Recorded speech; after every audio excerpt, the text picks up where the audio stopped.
They hurt my mom, she's dying. Little girl knocked and said. The CEO Millionaire stared in shock. The rain hammered against the penthouse windows as Marcus Chen reviewed quarterly reports, his mind calculating millions while the storm raged outside. At 42, he'd built an empire from nothing, but success had cost him everything soft inside. Then came the knock, desperate, frantic, unlike anything he'd heard in his fortress of solitude. When he opened the door, a small figure stood trembling in the hallway. A girl no more than 7, soaked to the bone, her dark hair plastered against her tear-streaked face. Blood stained her small hands. Please, she gasped, her voice breaking. They hurt my mom. She's dying. Please help us. Marcus froze. In 15 years of living in this exclusive building, no one had ever knocked on his door like this. No one even knew which penthouse was his. If this story touches your heart, please take a moment to like, share, comment, and subscribe to Trillionaire in Love. Your support helps us bring more inspiring stories to life. Now let's continue. The girl collapsed against his doorframe, and instinct overrode his usual detachment. He caught her before she fell, feeling how cold and fragile she was. Where's your mother? Apartment 4C, she whispered. They're still there. The bad men. They said they'd come back if we didn't have the money by midnight. Marcus's jaw tightened. He grabbed his phone, called building security, then 911. But looking at this child's terrified eyes, he knew waiting wasn't an option. Show me. They took the elevator down. The girl, she said her name was Sophie, trembling beside him. She explained in broken sentences. Her mother, Diana, had borrowed money from the wrong people after her husband died. She'd been trying to pay it back, working 3 jobs, but it was never enough. Tonight, 2 men had come to collect. There had been a fight. Sophie had run when her mother screamed at her to find help. The 4th-floor hallway was silent. Too silent. Marcus positioned Sophie behind him as they approached 4C. The door was ajar. Inside, he could hear labored breathing. The apartment was modest, painfully clean despite obvious wear. In the living room, a woman lay crumpled near the overturned coffee table. Blood pooled beneath her head. Her eyes fluttered open when Marcus knelt beside her. Sophie? She whispered. I'm here, Mama. Sophie rushed past Marcus, taking her mother's hand.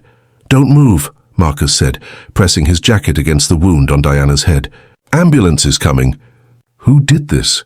Diana's eyes found his, and he saw something there. Not just pain, but recognition. Marcus Chen, she breathed. From Lincoln High? He stared at her face, really looked beyond the bruises and blood.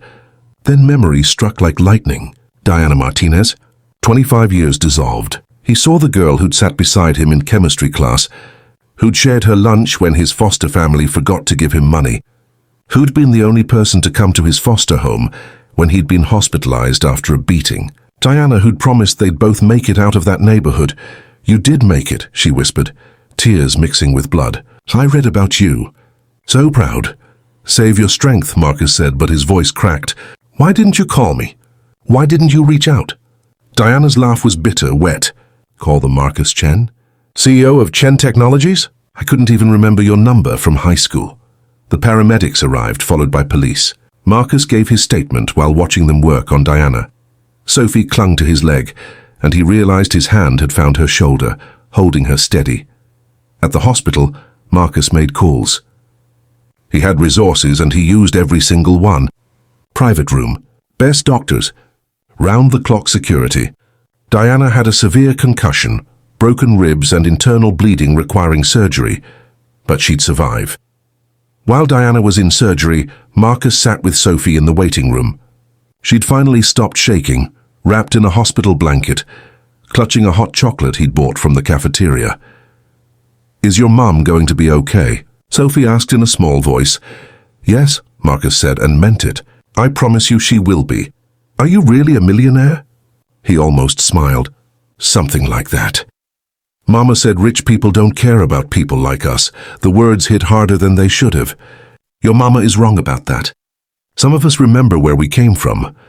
Over the next few days, Marcus learned the full story. Diana's husband had died in a construction accident 3 years ago. The insurance barely covered the funeral. Medical bills from his final months had buried her in debt. She'd borrowed from a predatory lending operation, masquerading as a financial services company. The debt had ballooned with impossible interest rates. The men who'd attacked her were enforcers. Marcus made more calls. His lawyers descended on the lending company like avenging angels. Turned out their entire operation was illegal. Within a week they were shut down, and criminal charges were filed against everyone involved, including the men who'd hurt Diana.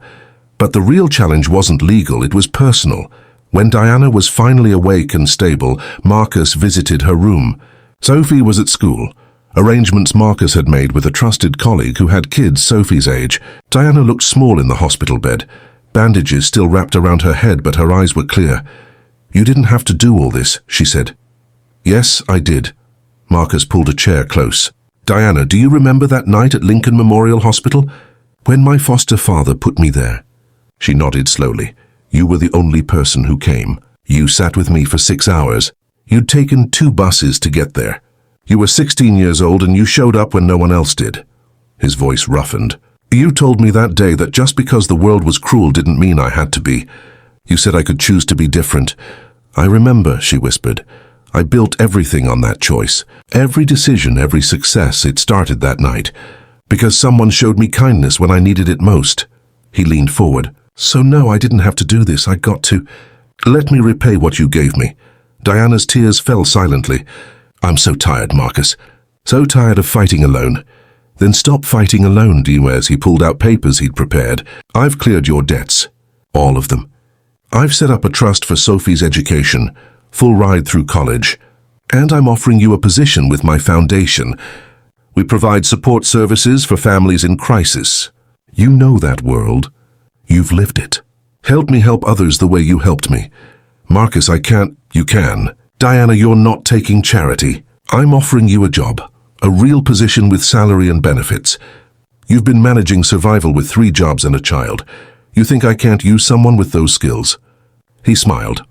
"Besides, someone needs to keep my foundation grounded in reality. Too many non-profits forget who they're actually serving." The challenges didn't end there. Diana's recovery took months. Physical therapy for her injuries, therapy for the trauma.